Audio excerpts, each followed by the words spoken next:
Donc bonjour et bienvenue dans cette nouvelle série de cours autour de la programmation web dans laquelle on verra une introduction à Java ou bien Jakarta.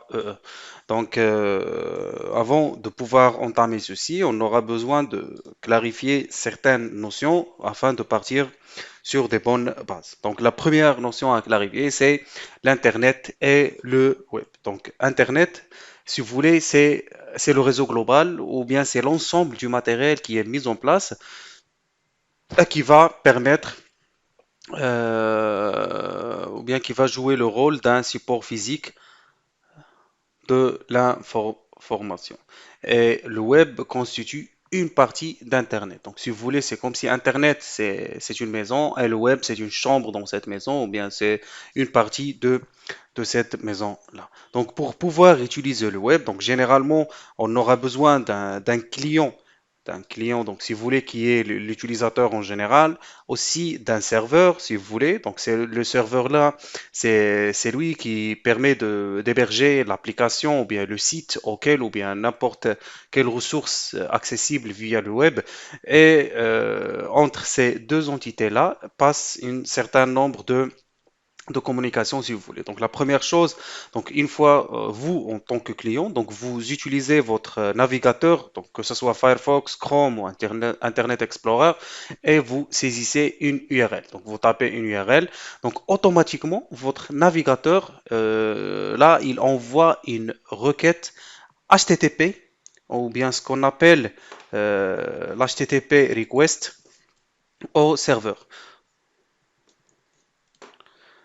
Donc, cette requête-là, donc, elle est envoyée au serveur et le serveur, à travers, donc, vu qu'au niveau du serveur, on a un serveur web qui est installé, donc c'est lui qui permet de gérer ces requêtes-là. Donc, il permet de traiter cette requête-là. Donc, comme deuxième étape, il permet de la traiter et il génère la ressource demandée. Donc, la ressource demandée, c'est toujours ce format d'une page HTML avec du JavaScript, du CSS, ainsi de suite. Donc ça dépendra des technologies utilisées dans la ressource demandée. Et par la suite, donc une fois la page générée, le serveur envoie une requête de type HTTP response ou bien une requête HTTP réponse à votre navigateur. Donc cette requête-là, elle est sous format ou bien cette réponse-là est sous format d'un code HTML combiné avec du JavaScript, du CSS, et c'est votre navigateur qui va pouvoir traduire ce code-là en ce que vous pouvez voir maintenant avec des images, des couleurs, des polices, ainsi de suite. Et notez bien que le navigateur, il fait partie de la couche application du modèle OSI parce que c'est lui qui se charge de la partie présentation. Donc le protocole HTTP, donc notez bien que généralement entre un client et un serveur, donc la communication que les deux entités puissent communiquer, il utilise ce qu'on appelle le protocole HTTP. Donc le navigateur, son rôle, c'est juste recevoir ce que le serveur va envoyer et puis le traduire ou bien le présenter et envoyer des requêtes HTTP à votre serveur. Donc maintenant, ce protocole-là, comment il marche? Donc HTTP, ça fait toujours référence à Hypertext Transfer Protocol et des fois on trouve le HTTPS pour dire que c'est le HTTP sécurisé qui utilise des certificats ou bien des méthodes cryptographiques pour chiffrer et sécuriser les communications entre le client et le serveur. Donc ce protocole-là, il fait partie de la couche application du modèle OSI. Et parmi ces grands clients qui sont connus, c'est dans 99% des cas sont des navigateurs web. Mais généralement, donc vous pouvez utiliser des aspirateurs de sites tels WinHTTrack pour pouvoir aspirer tout un site. Ou bien les robots d'indexation qui servent. Donc, les robots d'indexation, c'est généralement utilisé par le moteur de recherche qui permettent de lire le contenu d'un site pour pouvoir l'indexer. Et ce protocole-là, il utilise certaines méthodes pour ces requêtes. Donc, on a les méthodes qu'il utilise. Donc, ce sont de neuf, je pense. Donc, on a le get, le post, le option, le head, le connect, le trace, le delete, le put et le patch. Généralement, lors du développement web, ces deux méthodes-là sont les plus utilisés. Donc le get, et notez bien qu'une fois vous tapez une URL dans votre navigateur, la première chose, donc votre navigateur envoie une requête de type get. Donc get qui permet d'envoyer les données sous format, si vous voulez, non chiffré, et toutes les données sont lisibles dans le lien. Donc c'est pour ça que des fois sur une URL, donc vous trouvez par exemple le nom, par exemple .com, puis le et commercial. Par exemple, vous trouvez par exemple pseudo Tegala, une valeur. Donc si vous voulez, on va mettre je sais pas, John si vous voulez. Donc John comme ça. Donc ça, et ainsi de suite. On trouve aussi le reste de l'URL, mais ça, donc c'est un URL sous format get, et on a une paire de clés valeurs. Donc la clé, c'est le pseudo, et sa valeur, c'est tout ce qui se trouve après le signe égal.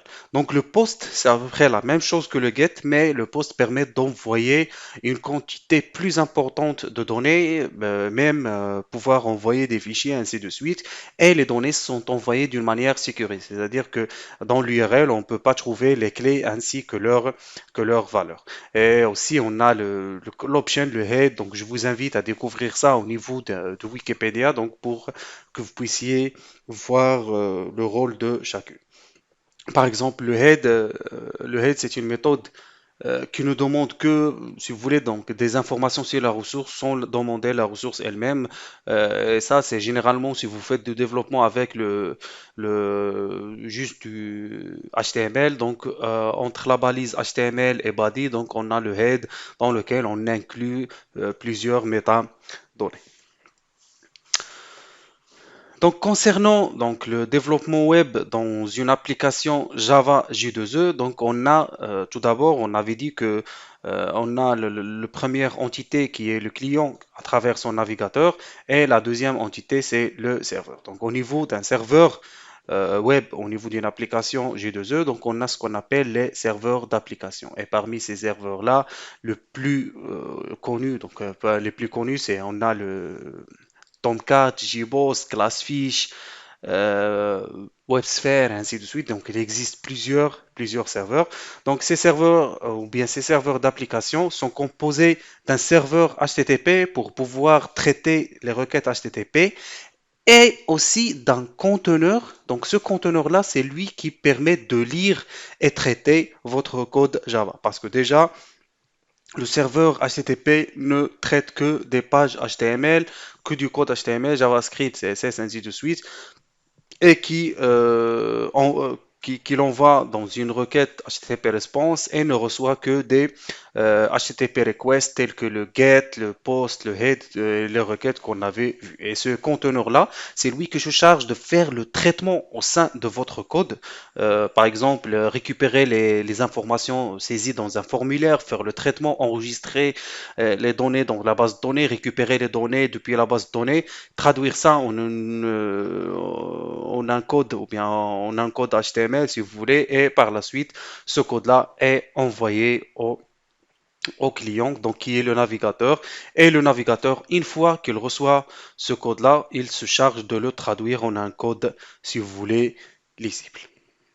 Donc, si vous voulez, on pourrait voir par exemple un exemple de code. Donc, on pourrait par exemple euh, aller sur un site, par exemple, tel Amphi Central, et notez bien que maintenant, une fois que j'ai tapé cette requête-là, notez bien que mon navigateur avait envoyé une requête GET à ce serveur-là qui est Amphi-Central. Donc pour voir ce serveur-là, donc vous mettez ping sur ce serveur pour voir son adresse IP. Donc ce serveur, il contient un serveur web, donc un serveur HTTP qui permet de traiter ces requêtes-là. Donc une fois la requête est envoyée, puisque c'est une requête GET, ici on est en train de demander la page index, ou bien puisqu'on n'avait pas spécifié d'autres pages ou bien d'autres ressources à demander. Donc, c'est automatiquement, on est en train de demander la page index qui est configurée dans notre serveur. Et notez bien que ce qui est envoyé par notre serveur, c'est juste ce code-là. Donc, C'est juste ce code-là. Donc, je vais mettre par exemple plutôt ici. C'est edit as HTML. Donc, c'est juste ce code-là. Donc, qui est un code HTML avec du JavaScript et du CSS. Donc, vous pouvez le voir ici. Et ce code, il est composé de plusieurs balises. Et notez bien que votre navigateur pourra lire et comprendre ces balises-là et les traduit, si vous voulez, en un truc plus lisible. Par exemple, si vous voulez, donc on pourrait faire quelques changements ici. Quelques changements, par exemple, si vous voulez, on pourrait par exemple prendre ça et le changer un petit peu. Donc on pourrait écrire salut ou bien tout ce que vous voulez. Donc et le code a été changé. On pourrait même changer la classe du CSS pour que ça affiche autre chose et ainsi de suite. Moi, notez bien que c'est ce code-là qui est envoyé depuis votre serveur et c'est votre navigateur qui se charge de le traduire en ce qu'on peut voir ici. Donc on a tout ça qui est bien présenté. Par contre, donc si notre navigateur ne recevait que ce code-là et nous l'affichait, donc ça va être difficile de le traiter.